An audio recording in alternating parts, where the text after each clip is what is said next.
भारतीय संगीत में नाद की अवधारणा, इस श्रृंखला के अंतर्गत आज हम बृहदेशी ग्रंथ, जो कि 7वीं शताब्दी में रचा गया, महामुनि मतंग कृत, इस कृति के अनुसार नाद की व्याख्या करेंगे।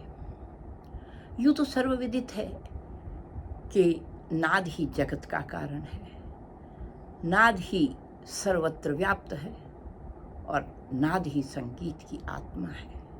इसलिए समय समय पर विभिन्न ऋषियों, मुनियों, संगीतज्ञों, आचार्यों ने अपने अपने ढंग से इसकी व्याख्या की है।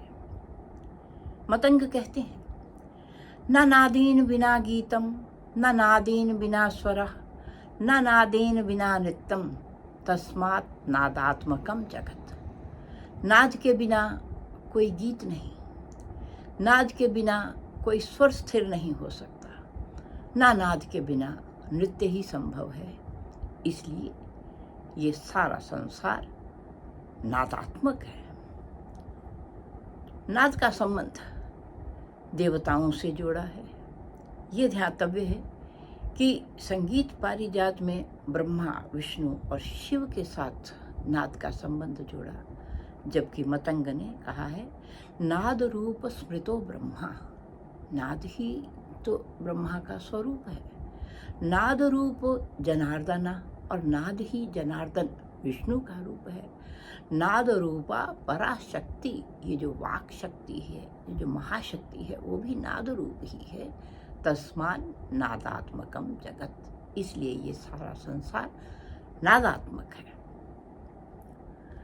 अब नाद का निर्वचन जैसा परवर्ती ग्रंथकारों ने किया, वही परंपरा जो है वो पूर्व रूप में यहाँ मतंग के बृहदेशी में भी प्राप्त होती है।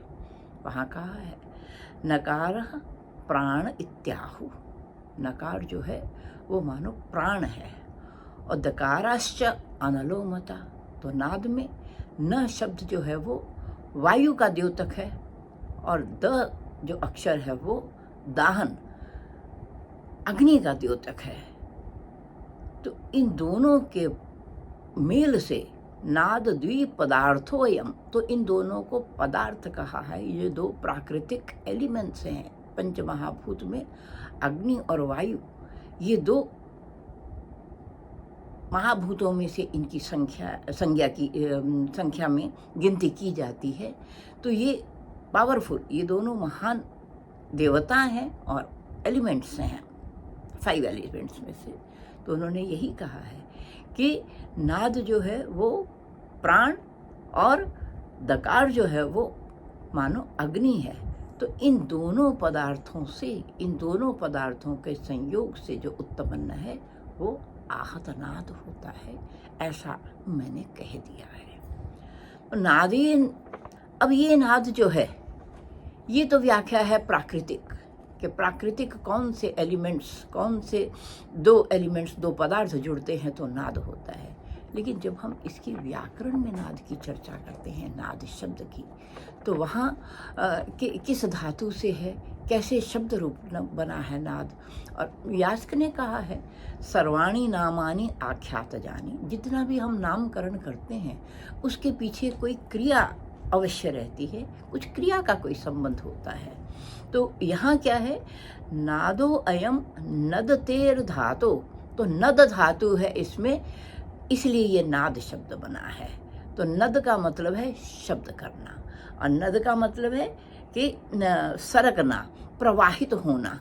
तो जो प्रवाहित होता है और जो नद, जो शब्द करता है, वो नाद कहा गया है।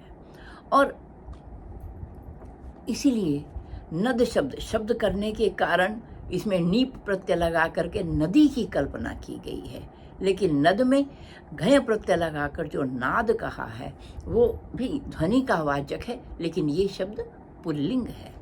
और इसके उन्होंने कहा है, इसके भी 5 भेद कहे हैं, लेकिन इनके 5 भेद संगीत रत्नाकर के नाद के 5 भेद से थोड़ा सा भिन्न है।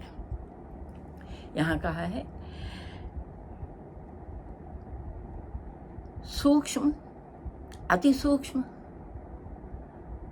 व्यक्त, अव्यक्त और कृत्रिम। तो सूक्ष्मो नादो गुहावासी, सूक्ष्म नाद जो है वो गुहा यानी नाभि प्रदेश के नीचे स्थित है। हृदय चा अति सूक्ष्म कहा, और जब वायु ऊपर को उठता हुआ हृदय प्रदेश में आता है तो वहाँ पे अति सूक्ष्म नाद की कल्पना की गई है। कंठ मध्य स्थितो व्यक्त, कंठ में जब आ जाता है तो वो व्यक्त है।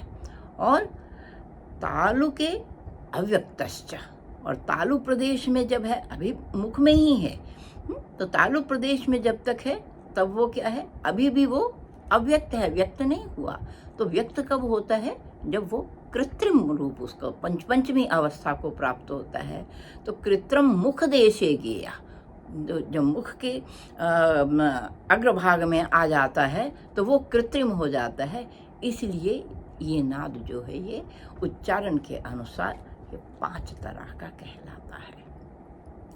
अगर हम और भी वैयाकरणों को देखें तो पतंजलि ने 4 तरह का नाद कहा है। उन्होंने परा, पश्यंती, मध्यमा और वैखरी ये कहे हैं।